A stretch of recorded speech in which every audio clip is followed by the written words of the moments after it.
2019 का जब चुनाव लोकसभा का था तो उस समय पार्टी ने मुझे विश्वास जताते हुए मुझे जिलाध्यक्ष की जिम्मेदारी दी थी और मेरे नेतृत्व में ही 2019 का जो विकट चुनाव था, जिसमें एक पार्टी के बहुत राष्ट्रीय लीडर, बहुत सम्मानित हमारे सामने चुनाव लड़ रहे थे, लेकिन हमारे कार्यकर्ताओं ने बहुत ईमानदारी के साथ और बहुत जोश के साथ काम करते हुए उस चुनाव को जीतने का काम किया।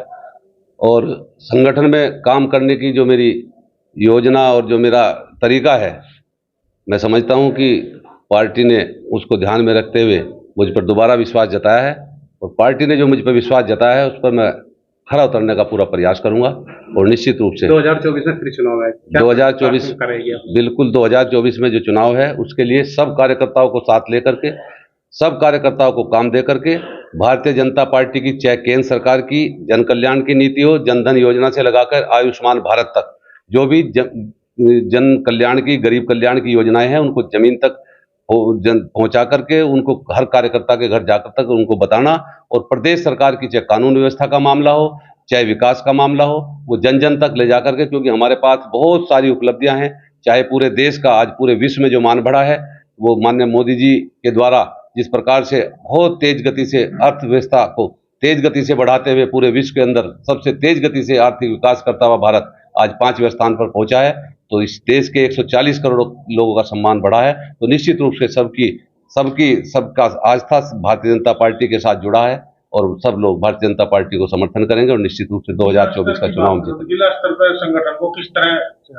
बिल्कुल जिला स्तर पर संगठन को बिल्कुल जो कार्यकर्ता अपने हैं बहुत सारे, उनको उत्साह भर करके, सबको साथ लेकर के, सब कार्यकर्ताओं को काम दे करके और सब काम पर जो भी संगठनात्मक काम है, जो भी चुनाव संबंधी काम है, उन सब कामों पर कार्यकर्ताओं को लगा करके और सबको साथ लेकर के आगे बढ़ेंगे और निश्चित रूप से पार्टी की उपलब्धियों को ले जा करके, जन जन तक ले जा करके सब लोगों को अपने साथ जोड़ने का काम करेंगे। जैसे 19 का चुनाव था और आपके 6 यहाँ पे विधायक थे, उसके बाद भी डॉक्टर संजीव बालियान की जीत 6,000 की जीत होती है, लेकिन इतनी बड़ी नहीं मानी जा सकती।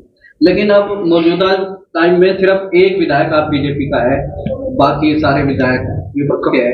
इस चुनौती को आप कैसे देखें? निश्चित रूप से जनता हमारे साथ है और चुनाव में बहुत सारे समीकरण बनते हैं और समीकरणों के आधार पर चुनाव होता है। आज 2024 का जो समीकरण है वो निश्चित रूप से हमारे पक्ष में है। कार्यकर्ताओं ने 2019-22 का चुनाव हुआ उसमें भी मेहनत की है, लेकिन किन्हीं परिस्थितियों बस हम कामयाब नहीं हो पाए। लेकिन आज जो माहौल है, देश के प्रधानमंत्री ने जिस प्रकार से, मोदी जी ने जिस प्रकार से पूरे विश्व के अंदर भारत का नाम किया है, उसके कारण से सब लोग भारतीय जनता पार्टी के साथ, माननीय मोदी जी के साथ जुड़े हुए हैं। और माननीय संजीव बालियान जी ने जिस प्रकार से मुजफ्फरनगर के अंदर विकास के काम को किया है, चाहे वो 4 लेन का काम हो, चाहे रेलवे के दोहरीकरण का काम हो, चाहे रेलवे स्टेशन बनाने का काम हो, चाहे बिजली का इंफ्रास्ट्रक्चर के अंतर्गत 70 छोटे बिजली घर जो 33 केवी के हैं, 15 बड़े बिजली घर 220 केवी के, और पूरे जिले के अंदर बिजली का पूरा इंफ्रास्ट्रक्चर तार बदलवा करके सारा करने का काम किया है। आज जो पूर्व में लगभग 3-4 घंटे पूर्व की सरकारों में बिजली मिलती थी, आज ग्रामीण क्षेत्र में 16 से 18 घंटे और नगरीय क्षेत्रों में तहसील स्तर पर 20 घंटे और जिला स्तर पर 24 घंटे लगातार बिजली मिल रही है। काफी उपलब्धियां हैं और पिछले 9 साल से केंद्र में और 17 से यूपी में पार्टी के नेतृत्व वाली सरकार चल रही है। उसके बाद भी मुजफ्फरनगर की अगर बात करें तो संगठन भी मजबूत है, लेकिन चुनाव हारते हैं।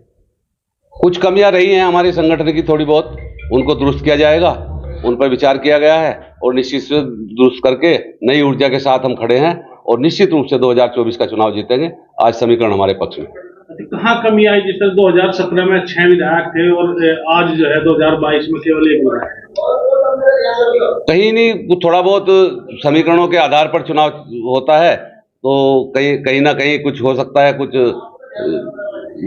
समीकरण में कुछ गड़बड़ रही हो, कुछ हो सकता है कुछ जनप्रतिनिधि जो रहे हों उस समय के पूर्ण रूप से जनता की अपेक्षाओं पर खरे ना उतर पाए हों, उनका कहीं थोड़ा बहुत विरोध रहा हो, ऐसा हो सकता है। और इस कारण से कहीं ना कहीं, लेकिन आज हमारे लोकसभा का चुनाव हमारे सामने है और निश्चित रूप से जिस प्रकार से आज जनता के अंदर हमारे भारतीय जनता पार्टी के प्रति भी और हमारे जो यहाँ सांसद हैं, केंद्र में मंत्री हैं, आज संजीव बालियान जी से भी लगातार जुड़ाव है और वो भी लगातार जनता के बीच में रहते हैं, तो मैं समझता हूँ कोई दिक्कत नहीं। किस तरह की चुनौती मानते हैं? चुनौती तो देखो हर चुनाव की होती है, चुनाव किसी भी प्रकार का हो, चुनाव में तो हर चुनाव में चुनौती होती है। लेकिन आज जो स्थिति है, आज भारतीय जनता पार्टी के सामने मैं समझता हूं कि इतनी बड़ी कोई चुनौती नहीं है और निश्चित रूप से हम चुनाव जीत जाएंगे। जैसे ये इंडिया संगठन बना है, लगभग 26 दल एक साथ आए हैं, तो उससे कितना नुकसान पार्टी को? मैं समझता हूं इससे कोई नुकसान नहीं है। सब वो लोग हैं जो केवल अपने जो इनके घोटाले हैं, जो इनका भ्रष्टाचार है, उससे बचने के लिए जिस प्रकार की कार्रवाई इस देश के संविधान के अनुसार चलती है और हो रही है इन पर, उससे बचने के लिए केवल लोगों को भ्रमित करने के लिए लोग इकट्ठा हुए हैं। ये केवल अपनी भ्रष्टाचार की दुकान चलाने के लिए इकट्ठा हुए हैं और मैं समझता हूं कि जनता उस बात को पूर्ण रूप से समझ चुकी है। G20 का जो सम्मेलन अभी देश में हुआ है, उससे भी इस देश की जनता में जिस प्रकार से आज पूरे विश्व के अंदर हमारा देश, मोदी जी आगे आगे रहे और विश्व के बड़े बड़े नेता हमारे मोदी जी के पीछे चले, तो आज पूरे विश्व के अंदर लगता है कि आज भारत बोलता है और विश्व सुनता है। पूरे विश्व के अंदर घटना चाहे कुछ भी हो, सबकी सोच ये रहती है कि भारत की उक्त घटना पर क्या सोच है, और ये जनता तक मीडिया के माध्यम से, आप लोगों के माध्यम से लगातार बात पहुंचती है। प्रत्येक व्यक्ति को, जो मैं समझता हूं कि जो पंक्ति के बिल्कुल आखिरी छोर का व्यक्ति है, उसको भी आज इस देश की हर स्थिति का पता है और वो राष्ट्रवाद के कारण भारतीय जनता पार्टी के साथ जुड़ा हुआ है। और जिस प्रकार से वो तुष्टीकरण के आधार पर इस देश में राजनीति करना चाहते हैं, हिंदुओं के आस्था केंद्र को ठेस पहुंचाना चाहते हैं, सनातन धर्म के विरोध की बात करते हैं, तो निश्चित रूप से इस देश की जनता उनको जवाब देगी। तो जिस तरह पार्टी पर लगातार आरोप लगते आए कि हिंदू मुस्लिम बनाती है और चुनाव जीत जाती है, तो इस समय हिंदू मुस्लिम का छोड़कर एक सनातन धर्म शब्द आया है। अब सनातन धर्म पर चुनाव लड़ा जाएगा। भारतीय जनता पार्टी कभी भी तुष्टीकरण के आधार पर राजनीति नहीं करती। भारतीय जनता पार्टी सबका साथ, सबका विकास और सबके विश्वास के आधार पर आगे चलती है। यदा कदा जब भी आपने देखा होगा, जब भी कम्युनिज्म की बात आई होगी, सांप्रदायिकता की बात आई होगी, तो विपक्ष के द्वारा ही कहीं ना कहीं किसी ना किसी मुद्दे को उठाया गया होगा। और निश्चित रूप से क्योंकि हम हिंदू हैं, गर्व से हम ये कह सकते हैं कि हम हिंदू हैं, तो और हम क्योंकि हम सनातन धर्म को मानने वाले हैं, लेकिन हम अपने धर्म को मानते हैं, उसके प्रति हमारी आस्था है, लेकिन हम किसी धर्म का भी अनादर करने में विश्वास नहीं रखते हैं। लेकिन उन लोगों की इस प्रकार की रहती है, वो तुष्टीकरण के आधार पर केवल हिंदुओं की आस्था को ठेस पहुंचा करके मुस्लिमों को इकट्ठा करना चाहते हैं। भारतीय जनता पार्टी को और हिंदुत्व का डर दिखा करके वो तुष्टीकरण के आधार पर उस समाज की वोट लेकर के जीतना चाहते हैं। इस समय मेरी माटी मेरा देश एक कार्यक्रम है, उसको पूरी तरह से भाजपा के कार्यकर्ता लगे, इससे आम जनता को क्या फायदा हो? निश्चित रूप से ये हमारे इतिहास की बात है। माननीय मोदी जी के द्वारा ये अभियान लिया गया है। इस देश को आजाद हुए लगभग 77 साल हो चुके हैं और हम आजादी के अमृत काल मना रहे हैं 75 वर्ष पूरा होने के बाद।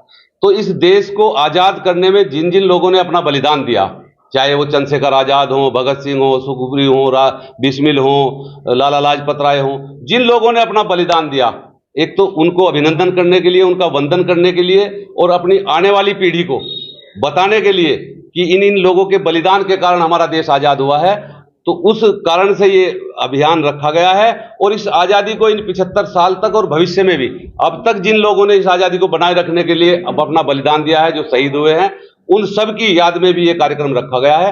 अपनी आने वाली पीढ़ी को ये सब पता होना चाहिए। उसी संदर्भ में हम हर घर से एक चुट्टी मिट्टी इकट्ठा कर रहे हैं, जो दिल्ली जाएगी और वहां वीरों के और शहीदों के नाम पर अमृत वाटिका का निर्माण होगा, जिसमें प्रत्येक घर की मिट्टी वहां उसमें लगी हुई होगी और सब शिलापट पर सब शहीदों के और सब स्वतंत्रता सेनानियों के वहां नाम होंगे। और हम भी जब वहां जाएंगे तो ये गर्व महसूस करेंगे कि इस वाटिका में हमारा भी योगदान है, हमारे भी आस्था इस वाटिका के साथ जुड़ी है। तो इसलिए जो चाहे वो कोई भी समाज हो, जो अपने इतिहास पर गर्व करता है, अपने इतिहास को याद रखता है, मैं समझता हूं कि पूरी ऊर्जा के साथ आगे बढ़ता है। इसलिए हमें अपने इतिहास को और अपने शहीदों के और अपने वीरगति को प्राप्त होने वाले, जो आज़ादी में वीरगति को प्राप्त हुए, उनको याद रखने के लिए कार्यक्रम किया।